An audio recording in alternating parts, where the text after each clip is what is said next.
بسم اللہ الرحمن الرحیم، السلام علیکم۔ ایڈوانس عید مبارک میرے تمام سبسکرائبرز کو، میری طرف سے عید مبارک۔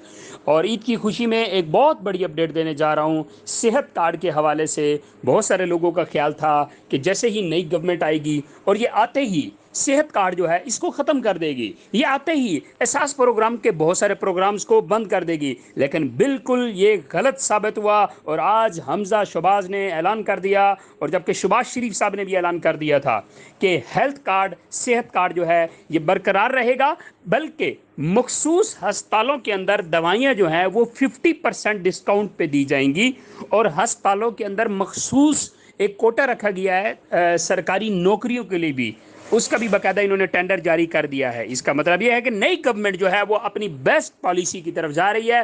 اللہ کرے، ہماری دعا ہے کہ یہ ایسے ہی چلتے رہیں اور غریبوں کا سہارا بنتے رہیں، اور غریبوں کے لیے مختلف پروگرامز جو ہیں وہ نکالتے رہیں جس سے ان کے گھروں کے چولہے جلتے رہیں۔ تو صحت کارڈ کے حوالے سے بہت بڑی اپڈیٹ، صحت کارڈ بند نہیں ہوگا، یہ برقرار رہے گا۔